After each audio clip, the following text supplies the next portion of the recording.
Baiklah, Assalamualaikum warahmatullahi wabarakatuh. Kami dari kelompok 6, mata kuliah profesi pendidikan, yang beranggotakan saya Selina dan Nurlaili dan Jeki Pratras Widodo. Di sini kami akan menjelaskan tentang konsep dasar administrasi pendidikan.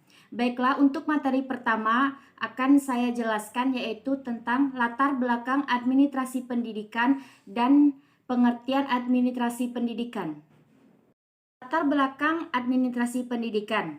Administrasi pendidikan ialah suatu ilmu yang mempelajari bagaimana menata sumber daya untuk mencapai tujuan yang ditetapkan secara produktif dan bagaimana menciptakan suasana yang baik bagi manusia yang turut serta di dalam mencapai tujuan disepakati bersama. Fungsi administrasi pendidikan merupakan alat untuk mengintegrasikan peranan seluruh sumber daya untuk guna menciptakan tujuan pendidikan dalam suatu konteks sosial tertentu. Ini berarti bahwa bidang-bidang yang dikelola mempunyai khususan yang berbeda dari manajemen dalam bidang lain. Wilayah kerja administrasi pendidikan meliputi perencanaan, pelaksanaan, dan pengawasan.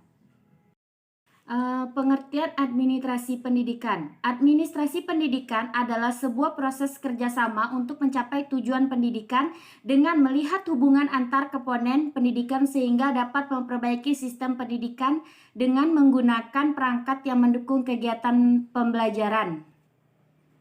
Baiklah, saya akan membacakan tentang fungsi administrasi pendidikan.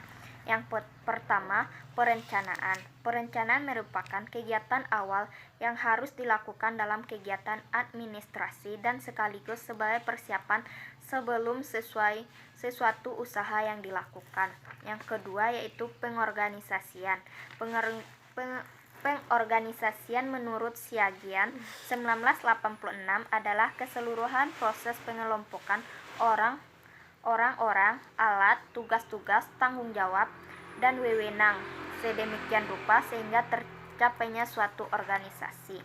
Yang ketiga, pengarahan. Pengarahan menurut Nur Hadi 1983 adalah usaha memberikan bimbingan dan pengarahan yang diberikan sebelum suatu kegiatan pelaksanaan dilakukan untuk memelihara, menjaga, dan memajukan organisasi.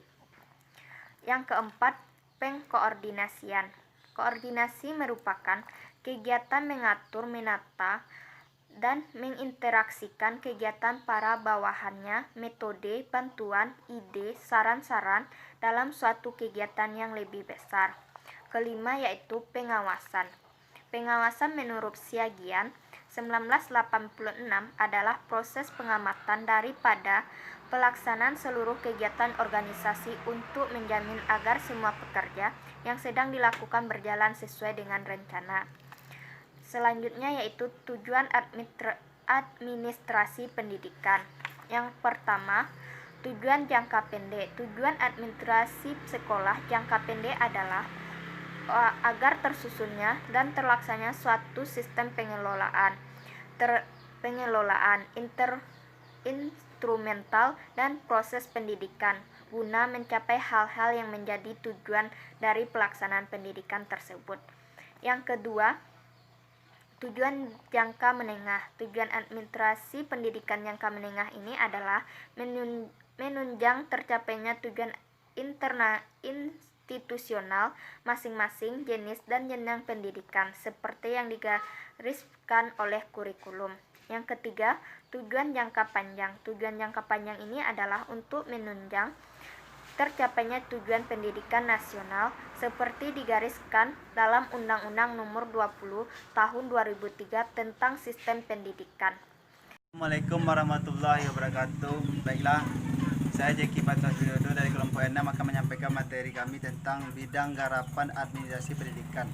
Administrasi pada hakikatnya merupakan suatu alat dalam mengelola dan menata sumber daya pendidikan seperti guru, tenaga, administrasi, siswa, kurikulum, sarana dan prasarana.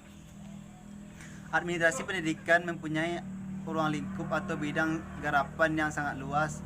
Secara lebih rinci, ruang lingkup administrasi pendidikan dapat diuraikan seperti A. Administrasi tata laksana sekolah, B. Administrasi personal guru dan pegawai sekolah, C. Administrasi peserta didik, D. Supervisi pengajaran, Pelaksanaan dan pembinaan kurikulum. Landasan penyelenggara manajemen sekolah. Dalam pendidikan manajemen diartikan sebagai aktivitas memadukan sumber pendidikan agar terpusat dalam waktu usaha untuk mencapai tujuan pendidikan yang telah ditentukan sebelumnya.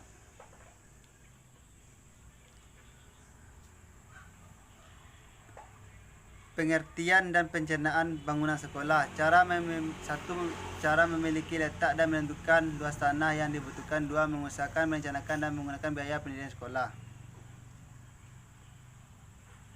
F. Landasan penyelenggaraan manajemen sekolah.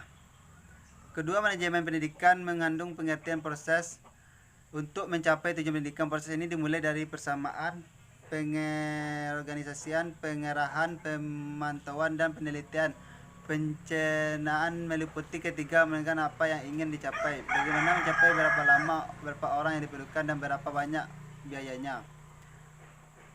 Perencanaan. Keempat, manajemen pendidikan juga dapat dilihat dari segi kepemimpinan. Manajemen pendidikan dilihat dari kemampuan yang dimiliki administrator pendidikan itu. Baiklah, itu materi dari kelompok kami. Kalau ada kata maaf, salah, tolong dimaafkan. Saya tepi dengan wabillahi taufiq hidayah. Wassalamualaikum warahmatullahi wabarakatuh.